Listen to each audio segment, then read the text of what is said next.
Assalamualaikum warahmatullahi wabarakatuh. Di sini saya akan menjelaskan tentang perhitungan teori kebangkrutan dengan menggunakan metode Altman pada PT XL Axiata pada periode tahun 2012 dan tahun 2013. Kita langsung saja melihat laporan keuangan PT XL Axiata.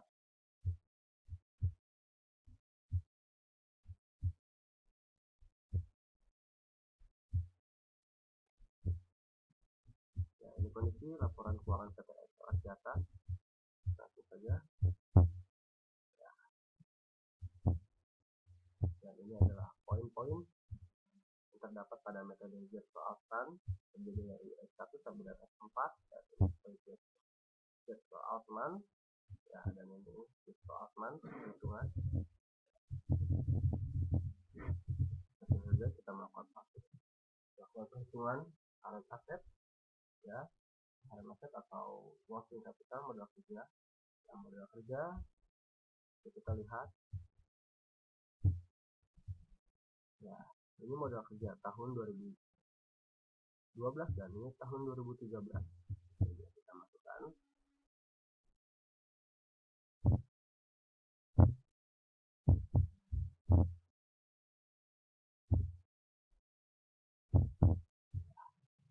ini di tahun 2013 5,844,144 dan current liability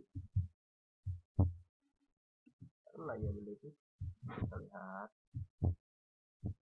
ya, ini current liability-nya di tahun 2012 dan di tahun 2013. Jadi kita masukkan ya, 8,739,996 di tahun 2013 7,931,046 ya. Kita langsung saja masuk hitungannya.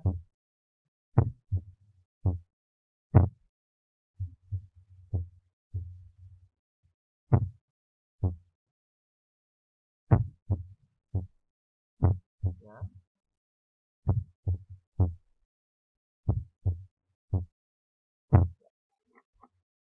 Modal kerja pada PT XL Axiata pada tahun 2012 sampai dengan tahun 2013 mengalami penurunan. Hal ini dikarenakan aktiva lancar mengalami kenaikan yang cukup signifikan, sedangkan aktiva lancar mengalami penurunan yang sedikit. Dan pada tahun 2013 modal kerja mengalami penurunan. Langsung saja kita ke X1, working capital to total asset tahun 2012. Ya, kita ketahui modal kerja PT XL Axiata itu sekitar 5,081,011 dan di tahun 2013 2,086,902 dan total aset kita lihat total aset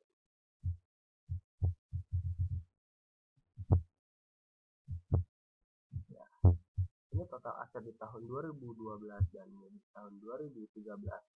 Kita masukkan perhitungannya 35,796,720 dan di tahun 2013 40,277,626. Kita melakukan perhitungan working capital dibagi total aset dan 2013 working capital bagi total aset. Pada X1 ini cenderung menurun dari tahun 2012 sampai dengan tahun 2013 dikarenakan hal ini dikarenakan total aktiva mengalami kenaikan dan modal kerja mengalami penurunan. Jadi kita ke X2, saldo laba dibagi dengan total aktiva ya, di tahun 2012 saldo laba kita lihat ya, saldo laba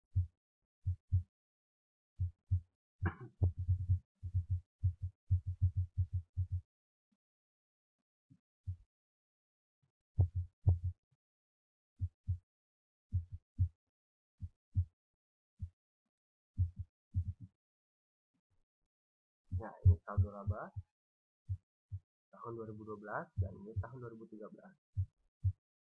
Kita melakukan perhitungannya.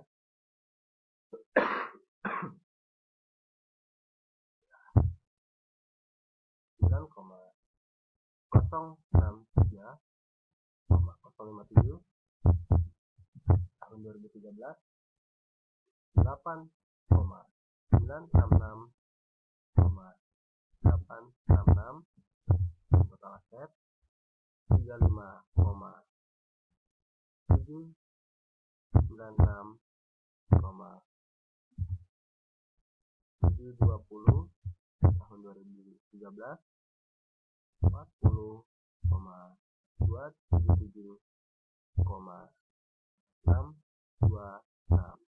Kita melakukan perhitungannya.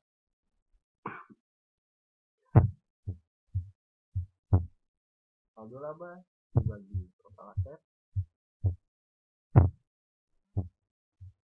tahun 2013,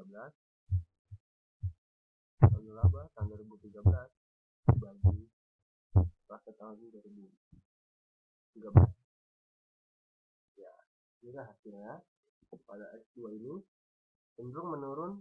Hal ini dikarenakan saldo laba perusahaan dari tahun 2012 ke tahun 2013 mengalami penurunan, sedangkan total aktiva mengalami kenaikan. Kita ke X3. Laba sebelum pajak dibagi total aktiva. Ya, laba sebelum pajak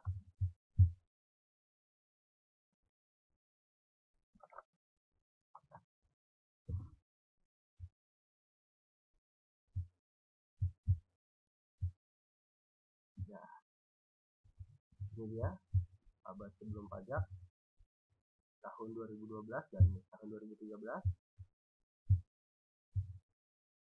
Tahun 2012 ya 4,352,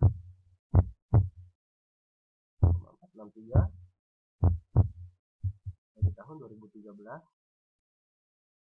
1,658, 288, dan total aset 35,796,720. Di tahun 2013 40,277,626. EBIT di tahun 2012 dibagi total aset di tahun 2013.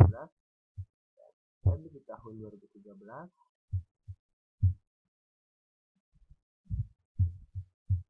dibagi total aset di tahun 2013. Pada X3 ini mengalami penurunan. Hal ini dikarenakan EBIT mengalami penurunan sedangkan total aktiva mengalami kenaikan. Hal ini berarti perusahaan mengalami penurunan pada tahun 2013 pada saldo laba usaha sebelum pajak. Ya, kita lanjut ke X4. Total ekuitas dibagi total hutang. Total ekuitas ya.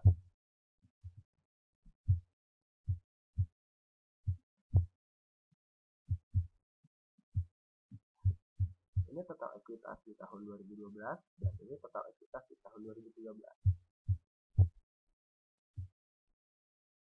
15,370,036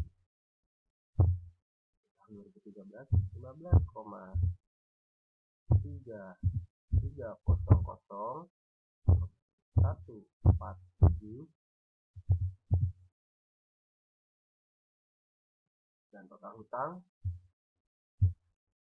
ya, total hutang kita lihat jumlah hutang jangka pendek ditambah oleh jumlah hutang jangka panjang di tahun 2012 dan begitu pun di tahun 2013 ya, langsung seperti itu jumlahnya 17,479,992 dan di tahun 2013 total hutang 24,977,992 479. Nanti kita melakukan perhitungannya. Itu total likuiditas dibagi total hutang tahun 2012 dan total likuiditas di tahun 2013 dibagi total hutang di tahun 2013 ya, itulah hasilnya. X4 ini mengalami penurunan karena total likuiditas menurun, sedangkan total hutang mengalami kenaikan yang cukup signifikan. Nanti saja kita plot koefisien, hitungan koefisien.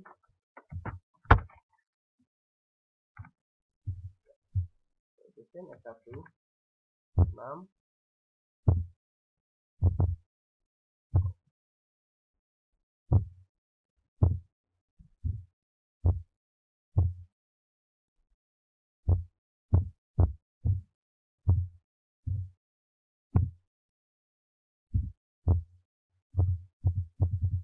kita masukkan hasil perhitungan.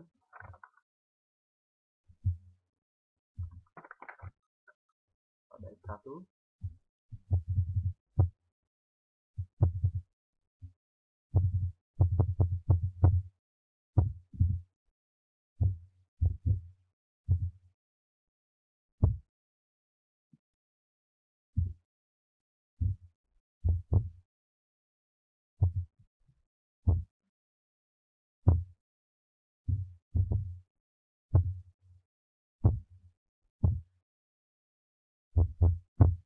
dan pada tahun 2013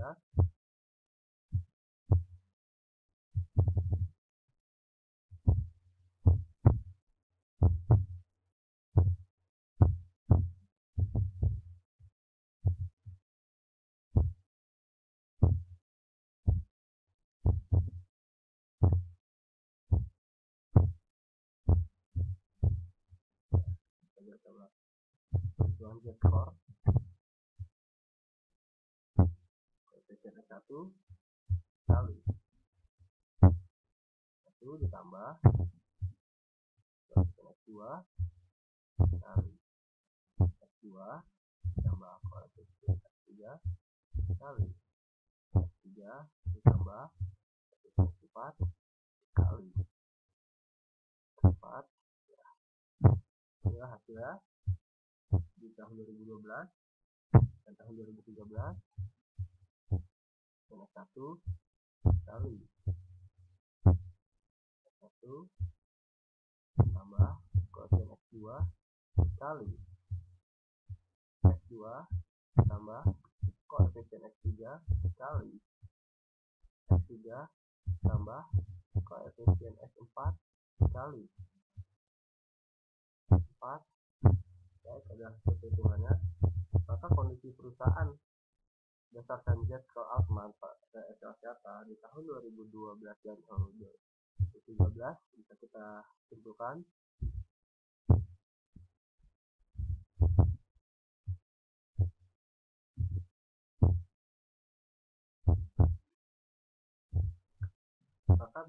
Maka bisa kita simpulkan di tahun 2012 keuangan PT XL Axiata itu tidak mengalami kebangkrutan. Tidak bangkrut.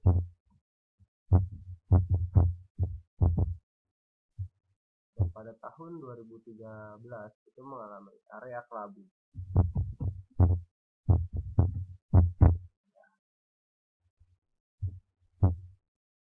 Yaitu dikarenakan ketentuan Z-score Altman apabila lebih besar dari 2,60 perusahaan tidak bangkrut, dan di tahun 2013 di posisi area tidak bangkrut.